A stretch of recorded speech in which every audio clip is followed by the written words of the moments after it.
Hi, welcome. My name is Jean Hribar. We'd like to welcome you to a primer on the science of reading. Kim and I hope you walk away with some really good information tonight.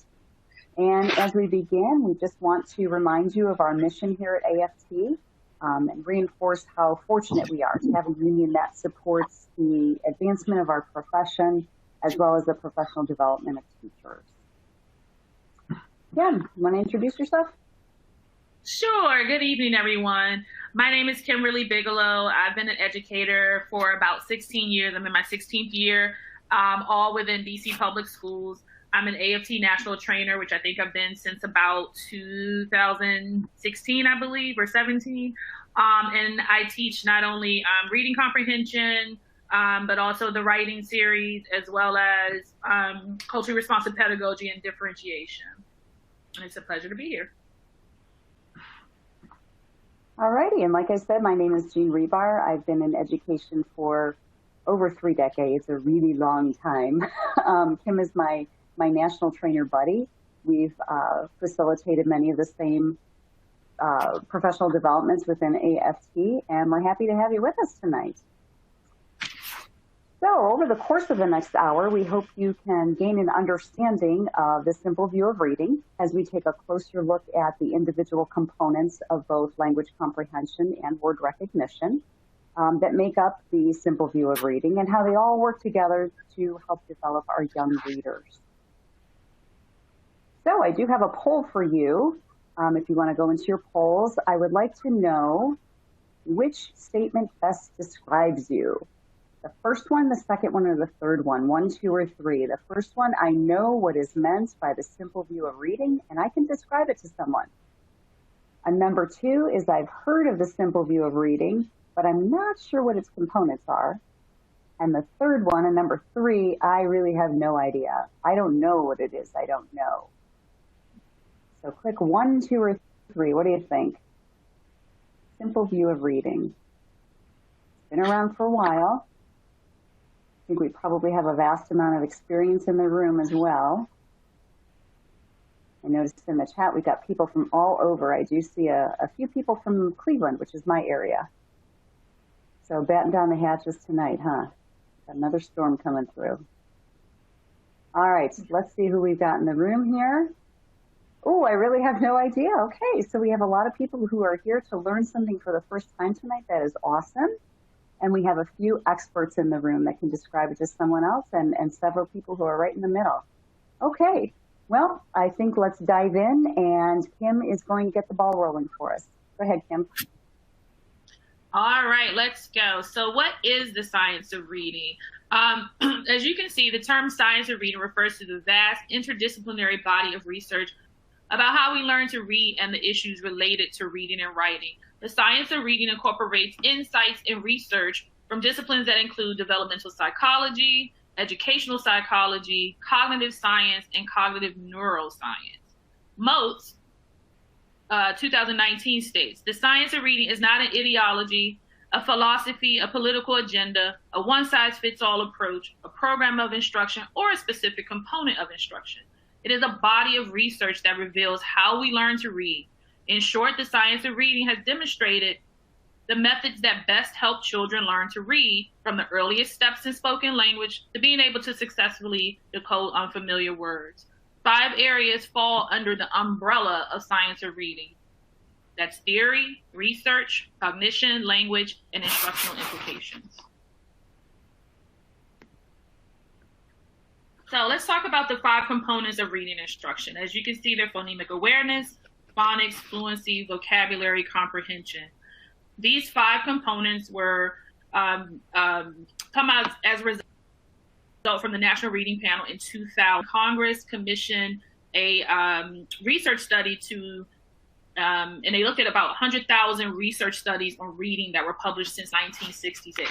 And as they dug through those and pulled out the essential components of effective reading instruction, these were the 5 components of reading instruction that stuff. Phonemic awareness, phonics, fluency, vocabulary, and comprehension are the components of effective reading instruction. So let's talk about what the simple view of reading is. I'm going to have you look at this, study this equation for just a moment, and then we'll discuss it more on the next slide.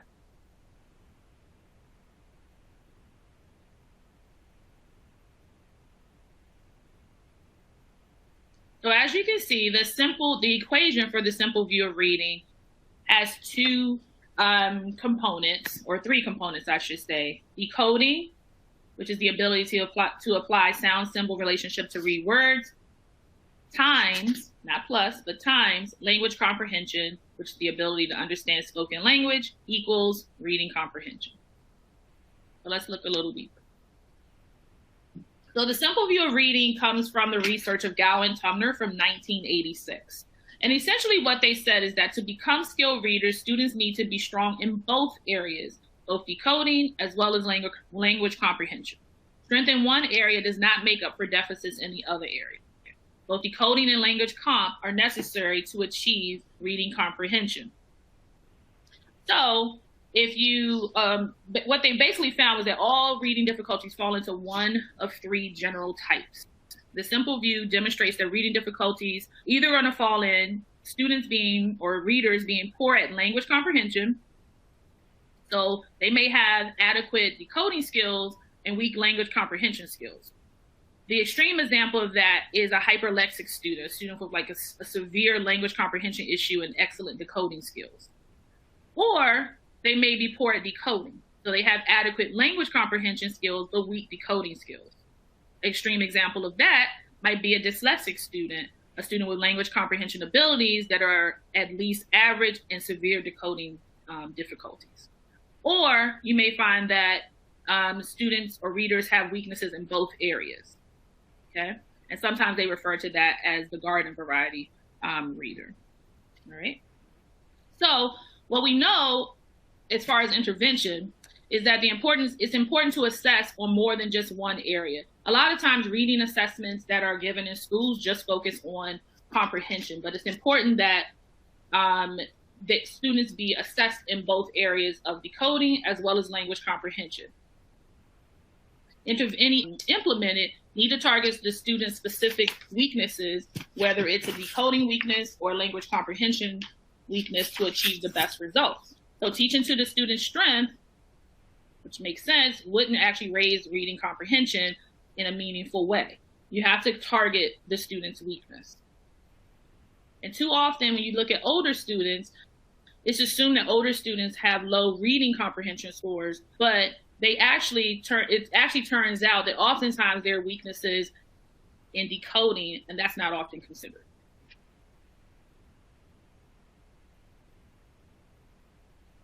Language comprehension is that they can be taught and they can be assessed separately.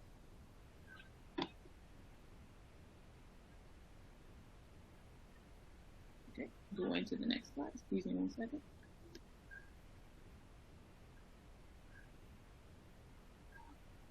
I seem to have frozen, Jean. Oh, there it is. Okay, a little bit of a delay. Sorry about that. Okay, so let's take a look at Scarborough's reading rope.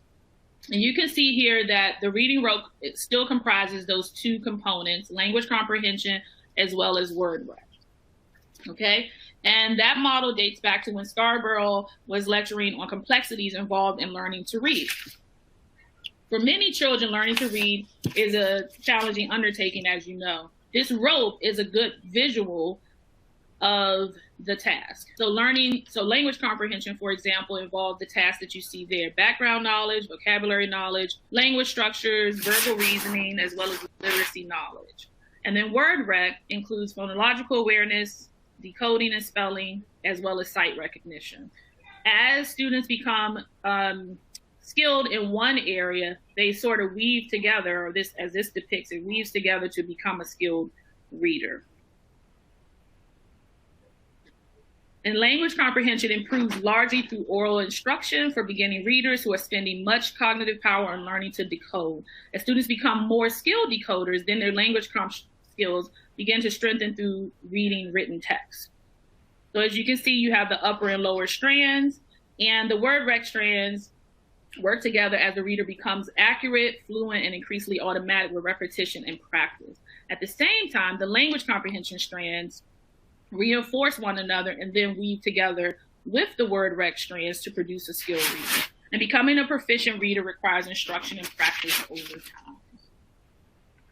So let's take a look at the next slide. Hopefully there's not a delay.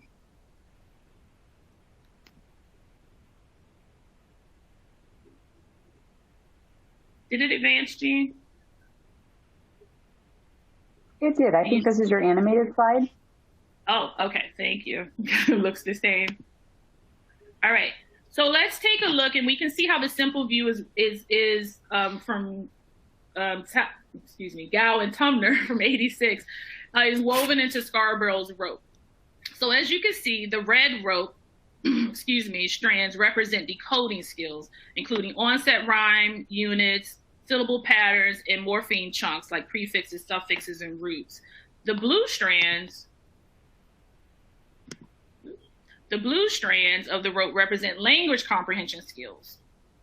Okay, it becomes increasingly strategic as students develop background knowledge, vocabulary, and higher order thinking skills. Together, they form a solid rope that leads to skilled reading. As the strands tighten together, readers become more and more proficient.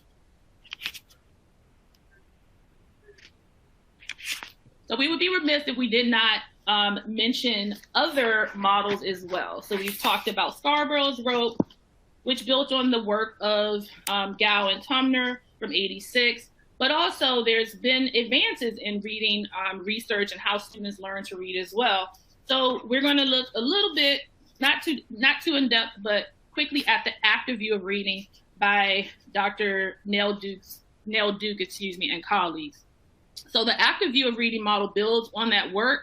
And one key feature of the active view of reading is that it explicitly lists contributors of reading and thus potentially causes a reading difficulty that go beyond the broad categories of word rec and language comprehension.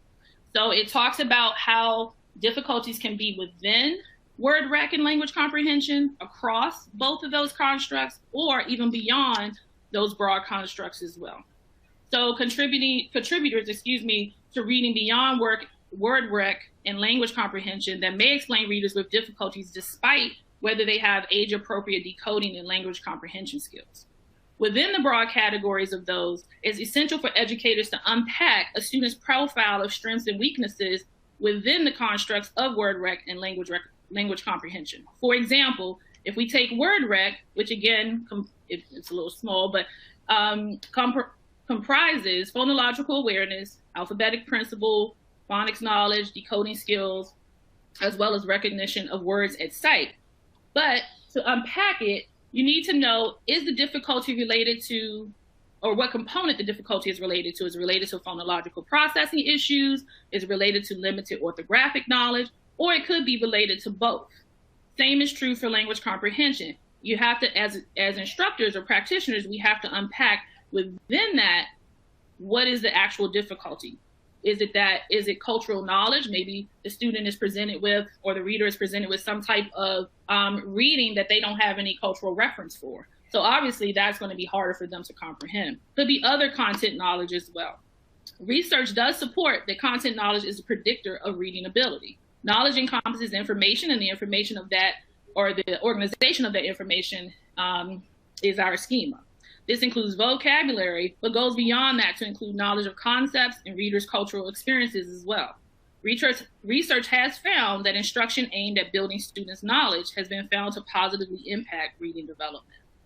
Then, as I said, there could be difficulties not only within, but across both word recognition and language comprehension. And those are what Nell Duke and colleagues call bridging processes, where there's significant overlap between the two entities. So for example, with vocabulary, it could be vocabulary, like when they read, vocabulary knowledge is a part of what enables us to know which pronunciation is correct, and also to monitor whether the text within that word makes sense, or within that text makes sense. Also, it could be reading fluency that reflects and is affected by language comprehension as well. Logical awareness, which has a direct influence on reading ability. or it could be beyond word rec and language comprehension as well. And that's where they talk about active self-regulation being a component that affects reading ability. And it includes, but is not limited to, executive functioning skills such as self-regulation, including cognitive flexibility, inhibitory control, as well as working memory. And also other factors that Dr. Duke and others, her colleagues, suggest are motivation and engagement, and that reflects active and self-regulated reading. For example, thinking about students' reading interests or their value that they place on reading, and also instruction aimed at shifting students' mindsets around reading success and difficulty. Also, strategy use is another factor that impacts a reader's ability to read. So word recognition strategies, comprehension strategies, as well as vocabulary strategies as well. And these factors impact reading and can be impacted also by good instruction. All right. Okay, Kim has just filled my brain, and we are only 20 minutes into our webinar. So let's take a little step back and take a look at your slide and let me know which equation is correct. Which equation is correct? Decoding times language comprehension is equal to reading comprehension, or decoding plus language comprehension is equal to, did I say language comprehension, is equal to reading comprehension. So go ahead and find your poll. Is it A or B? A was the multiplication, and B was the addition. Which one is correct? A or B?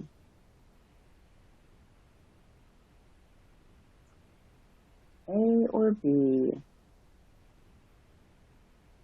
Is it decoding times language comprehension equals reading comprehension, or decoding plus language comprehension is equal to reading comprehension? A or B? Give you about another 10 seconds. Got a little over halfy in there. And let's see what we come up with. All right, A is the correct answer. Remember, to become skilled readers, students need to be strong in not just one, but both areas, because strength in one area does not make up for deficits in the other area. You have to have both decoding and language comprehension necessary for reading comprehension. All right, let's start breaking apart some of that rope, and we'll take a look at the language comprehension piece of it. Language comprehension is often called by other names. Sometimes you might see linguistic comprehension or listening comprehension or just plain comprehension. All of these, though, are the ability to derive meaning from spoken words, whether they're part of sentences or spoken communication. Katz, Adolph, and Weismer in 2006, in their research, language comprehension abilities at the very least encompass receptive vocabulary, grammatical understanding, and discourse comprehension. So let's take a little bit deeper dive into the language comprehension piece. One key element of language comprehension is not just knowledge, but background knowledge. So let's tease that out a little bit. Where knowledge is, that's the accumulation of concepts and ideas and facts. Background knowledge is a little bit different, also known as prior knowledge. That's used when we're looking at specific information that we need to comprehend a particular situation or a lesson or a text. So for example, if you're reading about training a dog, you're going to use your background knowledge of how dogs behave, vocabulary related to dogs, and so on in order to comprehend that text that you're reading about.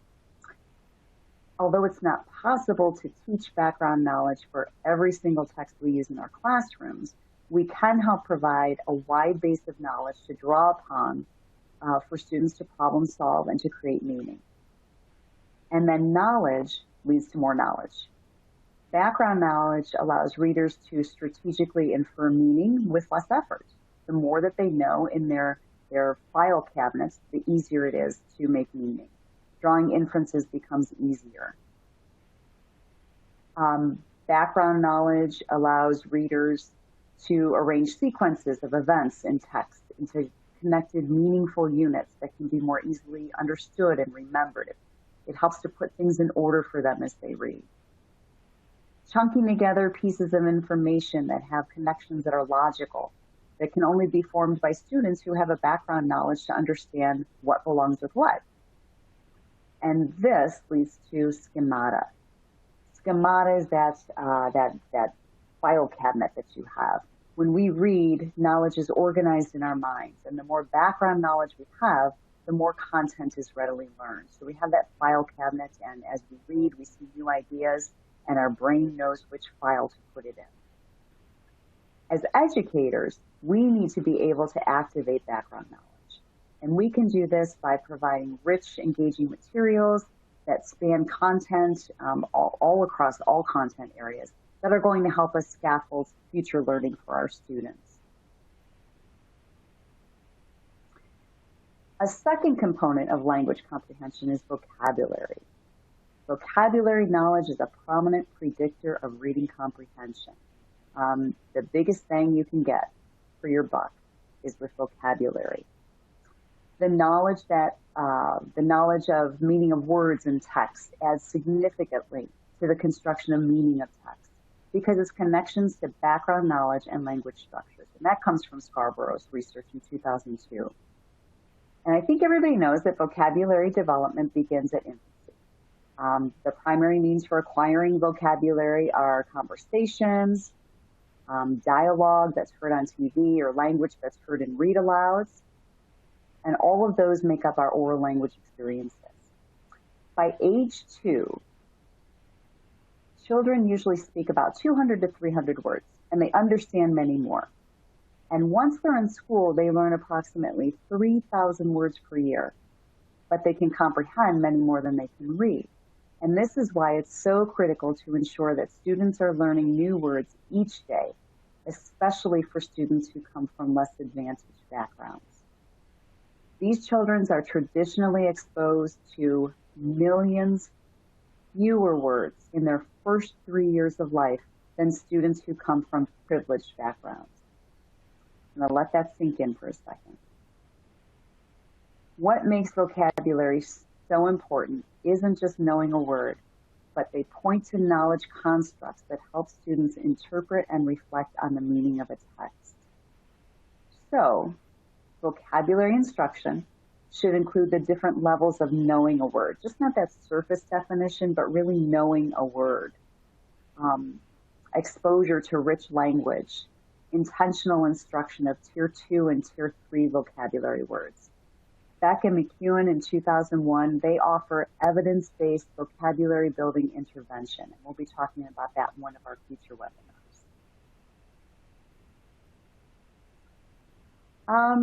Let's see. Language structure, another component of language comprehension. Language structure is the relationships between the words and sentences in a text, which is the sum of their content, their form, and their use. The content is what we say. It's word meanings, it's the way word meanings link together, and going back to our slide on background knowledge, sequencing as well. The second piece, form, that's how we say it. That includes our word order, word endings, our speech. And then the third piece is use, and that's why we say it. It's our conversation. It's social rules of conversation, matching language to the situation. You wouldn't talk to a student the same way you would talk to your grandmother or to your husband. Language structure encompasses all of those teaching standards that includes synonyms and antonyms and figurative language, similes, metaphors, analogies, the ability to use all of these things to communicate appropriately in any given situation. The next component is verbal reasoning. And in a nutshell, verbal reasoning is thinking with words. It's a form of problem solving that's based around words and language. It involves thinking about text. It involves solving word problems. It involves following instructions to come up with a solution. and then identifying letter sequences and cracking letter codes. The good news is, as complicated as this all seems, verbal reasoning is more of a skill than applying learned knowledge. And we can teach skills. So how do we do that? How do we teach our students verbal reasoning? So we discussed vocabulary a few slides ago and the importance of students having an extensive one. Vocabulary knowledge allows our students to have a greater sense of verbal reasoning. Things like word games and crosswords and puzzles, all of those things help students build their verbal reasoning capacity. I'm going to date myself. Fred Gwynn, who used to play Herman Munster on the Munsters, has some wonderful books out. The King Who Reigned, R-A-I-N-E-D, Chocolate Mousse, M-O-U-S-S-E, and they're just wonderful books that really, truly play with words that allow students to see those layers and the depth of vocabulary. The next piece of language comprehension is literacy knowledge. Literacy knowledge includes print concepts and genre, as well as skills that provide the basis for children's emerging ability to read and write. Literacy knowledge and skills allow students to seek out information and explore subjects and gain a deeper understanding. The foundation for literacy knowledge includes phonemic awareness. Those are the sounds of language, and that might remind you of rhyming stories like Dr. Seuss stories. It's the awareness of print, by exposing children to books and environmental print, like signs that they recognize and symbols and cereal boxes. Vocabulary, both active vocabulary and passive vocabulary. Spelling, even though they don't have to be tremendous spellers, there is a connection between spelling and learning to read. And then comprehension, reading and understanding, drawing inferences and identifying patterns and clues. So let's see how closely you are watching and listening. And here's a poll question for you. How many components make up language comprehension? Did we just talk about 3? Did we talk about 5 of them? Or did we talk about 8 of them? How many components make up language comprehension? Go ahead and submit your answer in the poll. Were there 3 components? Were there 5 components? Or were there 8 of them? This is 1/2 of our rope. Give you about another few seconds there. The number of components in language comprehension. Another few seconds and we'll check our poll. A lot of information in there. Let's see. Give you 3, 2, 1. Alrighty, 5. That is correct. There are 5 components of language comprehension. We're going to dive now into the second part of that rope, which is word recognition. And Kim, why don't you take it from here?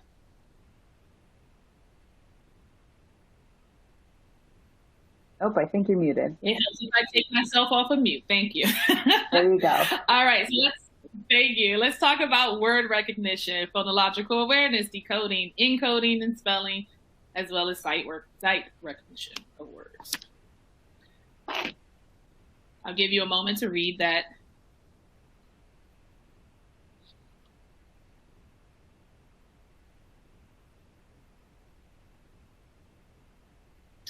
This quote is from the researchers Scarborough and Brady from 2002. The broad class, phonological awareness is the broad class of skills that involve attending to, thinking about, and intentionally manipulating the phonological aspects of spoken language, especially the internal structure of words. So we talk about rhyming and alliteration, words in a sentence, syllables in a word, onsets and rhymes, as well as phonemes. Phonology is the domain of language that pertains to the elements of speech and oral language and the relationship of these elements in words. Phonological awareness is reflected in our ability to distinguish, isolate, and manipulate those elements of speech in a word. Once children begin to hear distinct elements of words and to make the connection, they can begin to align the written representation, the grapheme or the letter, of those elements with the sound. They will be able to present their oral language in writing once they can do that. When we talk about words in a sentence, we're looking at how many words in a sentence. For example, and Jean, I'm going to ask you to come off of mute and be my example, please. Jean, how many words do you hear in the sentence, the dog ran after the cat? I'm going to go with 6. Correct. 6 words in that sentence. How many syllables do you hear in the word department? I'm going to go with 3. You are correct. What are they? Department. Excellent, Jean. I'm not done with you yet, though. All right, let's talk about onsets and rhymes. What sound do you hear at the beginning of take? I hear that T sound. Yep. T or T is the onset in the word take. And what do you hear in the rhyme? R-I-M-E, not rhyming words. That's everything from the vowel onto the end, by the way. I hear I'm. Say that again. I'm. No, in rhyme? Did you say rhyme? We're still on the word take. So we're talking about onsets and rhymes, R-I-M-E-S.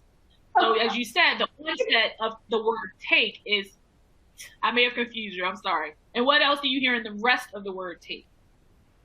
I'm sorry, I thought we had switched words. I hear ache in the rest of it. Yes. Ache is the rhyme, as in R-I-M-E, rhyme. Thank you. All right, let's talk about phonemes. Jean, listen to the word and repeat it after me. How many sounds do you hear in the word paint? Well, say paint first back, if you would. Paint. And how many sounds do you hear in the word paint? I hear I hear 4. Yes, you hear 4. All right. And what about in the word straight? Straight. That's 5. You are correct. There are 5 of those. A, and T. All right. So when we think about phonological awareness, a couple of things to remember. 1, it can be taught. I put Jean on the spot. Thank you, Jean, for being such a good sport. It can be taught. Also, phonological awareness is foundational to understanding and applying the alphabetic principle. There is a link between oral and written language, or it is the link between oral and written language, and it is critical to literacy acquisition. All right, let's talk about phonemic proficiency, I should say. So when we talk about phonemic awareness is the prerequisite to phonemic proficiency, which is actually the goal. That should be the target. And we're talking about automatic and unconscious advanced phonemic awareness. We're looking at manipulation. So, and I'm not done with you yet, Jean, by the way. Sorry, okay? All right, so when we talk about phonemic awareness being the prerequisite, to phonemic proficiency, which is the goal. We're talking about, when we're talking about phonemic proficiency, we're teaching blending, segmenting, manipulating, which would include adding or deleting or substituting sounds. So let's take a look at, or let's practice what blending would sound like. So, Jean, if I give you the sounds, at, blend them together, please. Cat. Thank you. I'm going to give you a word to break apart or segment. Say reach. Reach. Segment the word reach. Reach. You're absolutely right. And how many phonemes did you hear in that word? I heard 3. You're absolutely right. Then we can talk about manipulation, or isolating sounds. So we isolate the initial sound, the final sound, as well as the medial sound. So say duck. Duck. What do you hear at the beginning of duck? Duck. D. Wonderful. What is the final sound you hear in the word duck? Yep. And what is the medial sound you hear in the word duck? You're absolutely right. All right. So as we think about phonemic awareness skills, it moves from least complex to more complex. So blending, segmenting, and then manipulating, which would include adding, deleting, and substituting. So let's do an example of that. So adding. So Jean, say reach again. Reach. Add b to the beginning of reach. What's the word? Breach. It's Yes, breach. you're absolutely right. Say bright. Bright. What's bright without b? What's the word? It's right. Yeah. Substitution. Say right. Right. Change r to b. What's the word? Bite. Absolutely right. All right. So, performance on phonemic awareness measures is a stronger predictor. Thank you, Jean, by the way. Is a stronger predictor of later reading ability than phonological sensitivity ability. And that's from the research of Brady from 2020. When phonemic skills are trained to the level of accuracy, but not automaticity, there may be improvements in phonic decoding skills, but limited improvements in the ability to efficiently add words to one's orthographic lexicon or their sight vocabulary. Yet, when students receive more challenging phonemic awareness training, particularly using phoneme manipulation activities, as we talked about before, as phoneme deletion or substitution or adding within various positions within the word, a greater degree of phonemic proficiency is going to develop. And that's from the research of Kilpatrick and O'Brien from 2018. The Reading League 2017 tells us that phonemic awareness is a prerequisite skill for phonemic proficiency. Think of phonemic awareness as being aware of the phonemes. Think of phonemic proficiency as the automatic and unconscious access to every phoneme and every position of the word. So that's whether it's at the initial, the final, or the medial position of a word, and without the use of manipulatives. So it's pretty automatic. Students don't need hand gestures or manipulatives. They can do it automatic and in their head. Kilpatrick also tells us, or he outlines Kilpatrick outlines three stages through which children progress in their phonemic awareness skill development. 3 stages: multisensory, which means you're using manipulatives and they often make mistakes. Knowledge, which is mental and without manipulatives, but not quite automatic. And then proficient, which is, like I said, proficiency is the goal. It's automatic and it's unconscious, and that's where we want students to be.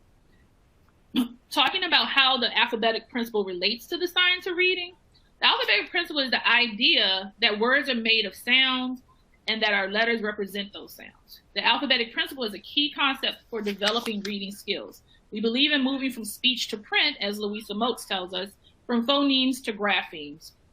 Students may not have knowledge of the alphabetic principle coming into kindergarten and first grade, and learning the alphabetic principle by moving from speech to print prevents errors, guessing, and other issues with decoding.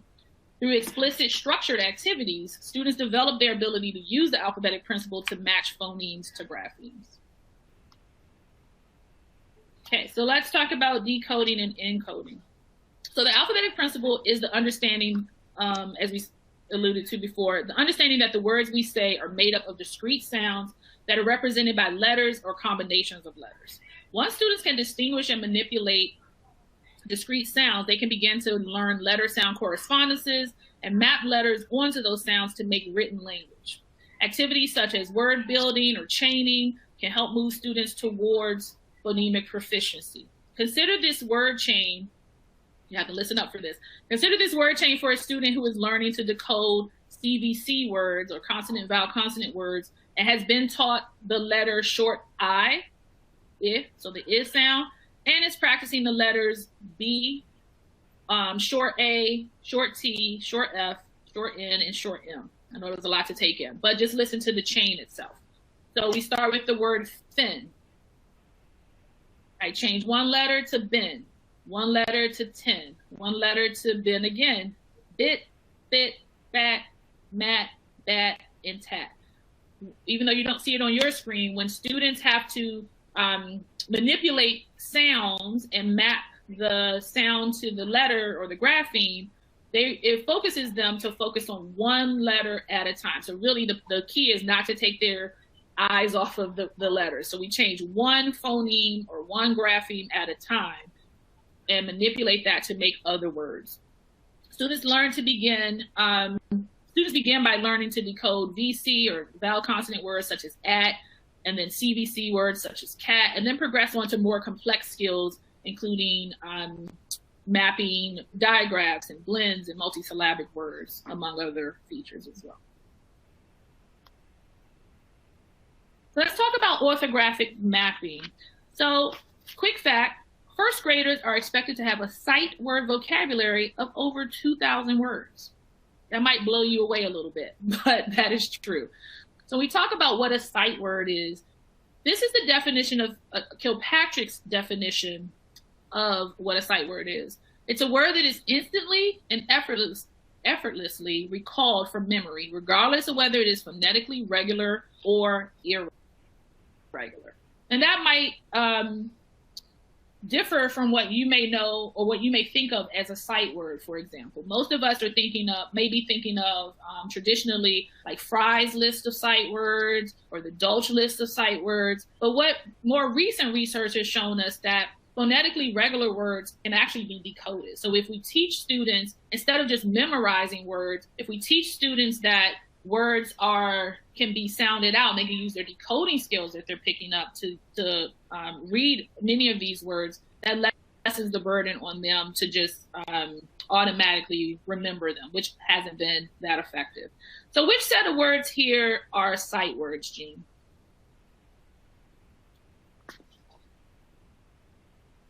If you look at I would say that this, go ahead. Sorry, go ahead.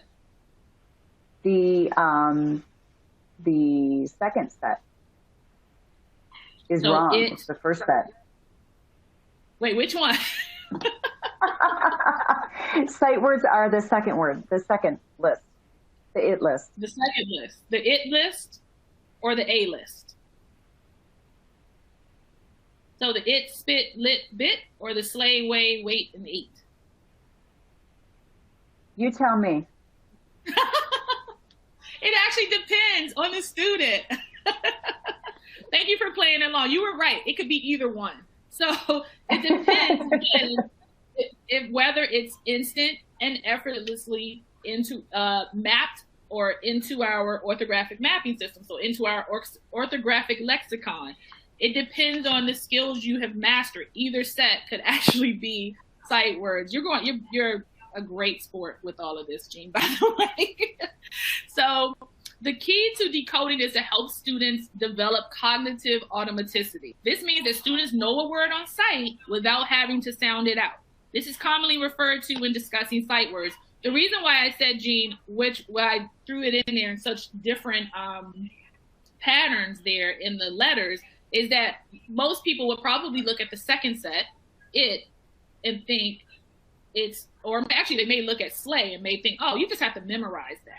But actually that can absolutely be taught. If you teach that string of letters, that E-I-G-H makes the sound A, the long A sound, you can actually teach students that, and they don't have to memorize that slay has the letter sequences E-I-G-H. But the same is true for it, right? So it's decodable, and you can actually use if students are learning CVC words, short vowel words, then they can use their skills, their decoding skills, to also read that, and it can be automatic. So essentially a sight word is not just a list that you memorize.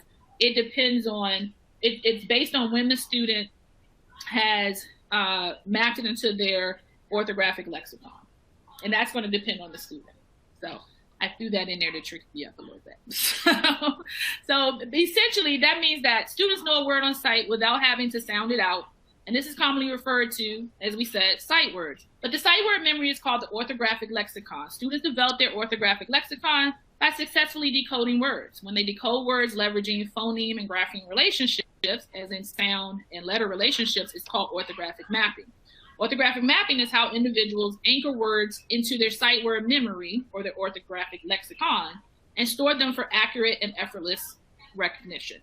But in a system that uses whole language, or that uses cueing alongside phonics, students may not develop the automaticity needed to step beyond reading words and developing comprehension. In the research from Airy and Wills from 1985, their theory is that their theory touches on how humans store words for effortless and automatic retrieval. And they assert that skilled readers have an expansive sight word vocabulary, a large number of words they recognize automatically.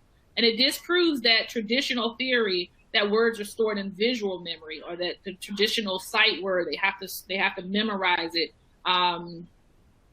instead of it actually just being that they've actually mapped it. So once you map, the EIGH is the long A sound, and that can be used to spell words like sleigh and way and wait and eight. But once you map that string of letters, then you can actually spell those more complex words. So orthographic mapping asserts that words are stored in long-term memory when a reader associates the sequence of phonemes with the letter order in the written word. All right. All right, Jean, I'm going to turn it back over to you. Okay, so we have unraveled Scarborough's rope a little bit, and with a simple view of reading, which is not so simple, right? When you think about, okay, it's vocabulary and it's language comprehension, that sounds, challenging on a daily teaching basis, however, not unsurmountable. But when you start to break it down into all of its components of vocabulary and all the components of language comprehension, it becomes something that's very complex. This past hour was just a primer in it. We did not dive deeply in it, but our goal was to give you an overview of what Scarborough's rope is, what the simple view of reading is, and just to be aware that it is made up of all these components. And now that you do have some of your own background knowledge of the components that are necessary for reading comprehension to take place, your next steps are to think about how can you use this information to build better readers within your own classrooms. As you look at the components, what components might you be missing from your instruction? Or what areas might you need to provide interventions for with students who might be lacking in something, whether it's on the vocabulary side or the language comprehension side. We hope this hour has been time well spent, and we'll open it up for some Q&A, if there's any Q&A out there. You can go ahead and type it in the chat if you have any questions.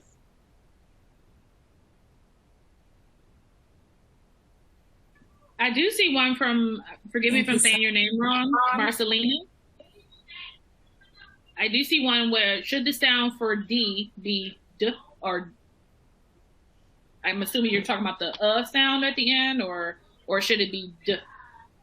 I'm not sure if I'm understanding it correctly, but if a student is putting like at the end, like too much emphasis, instead of just D, instead of they may be saying duh or something like that, we want to clip that sound. You want to teach them to clip it.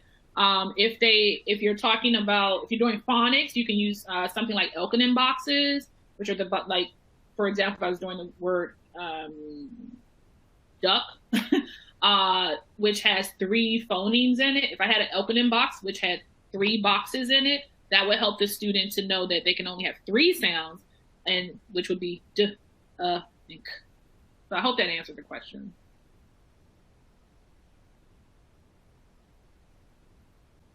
And I'm wondering if that question was prompted too. I think I over-exaggerated my sounds. I didn't know I was going to be a student tonight. I apologize. I forgive you for that. I needed a little bit of help. Thank you. You're welcome.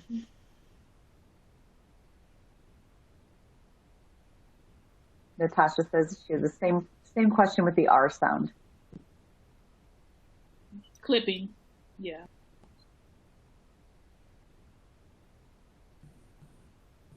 I see other questions too. One is from Jane. Do you have recommended programs to build decoding skills?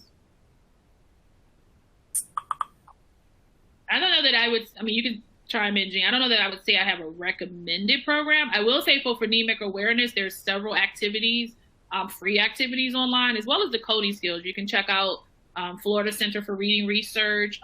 Personally, my district uses Hribar for phonemic awareness. We also use foundations, but I think you can, to me, it's more about the skills than the program itself. Jean, did you want to? Our district as well uses foundations as well. So Lisa had asked, what are your best strategies in infusing joy into these practices? My favorite way to do that is with, like I mentioned, Fred Gwynn, books like that, that just play with language.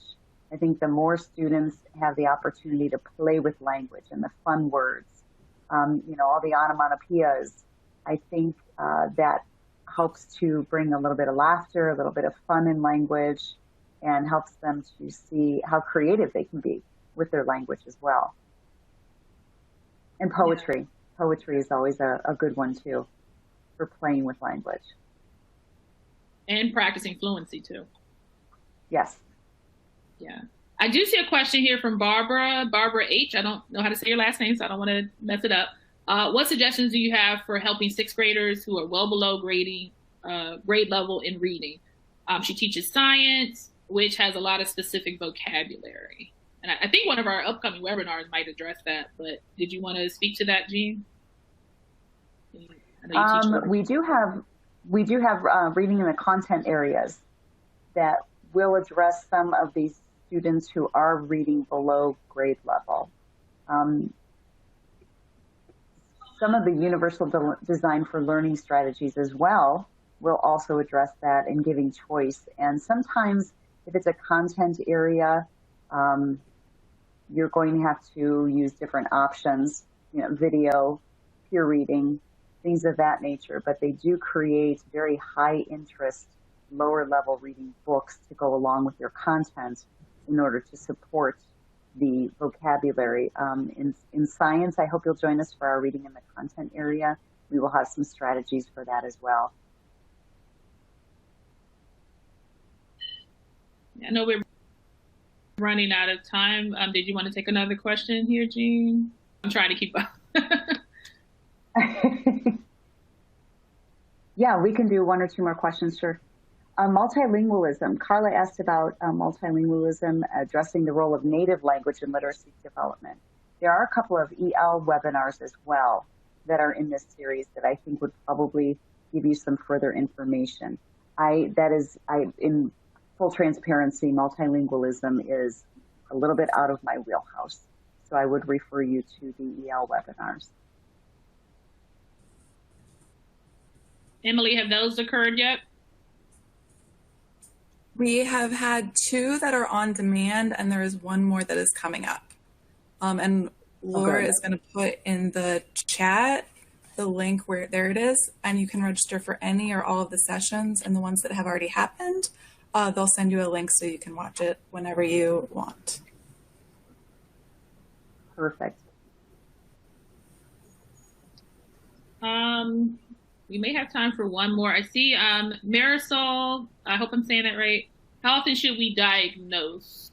I personally do a BOY or beginning of the year, MOY middle of the year, and EOY. However, if you are teaching students, you kind of do that every day as a formative assessment, quite honestly. I use, if you're, you believe in, I follow data-driven instruction model, right? So if I am working with a student, I am listening, I am assessing, I'm teaching in the moment, so I'm being responsive, but I'm also using the data that I'm collecting from that lesson to inform the next day's lesson. So I think formally, districts might do BOY, MOY, EOY, but clearly that's not enough. You need to do it on, I would say, more a formative basis. And quite honestly, daily. Obviously not a whole battery, but based on the skills that you're teaching the student. Would you agree with that, Jean, or do you have anything to add? I would agree with that. All right.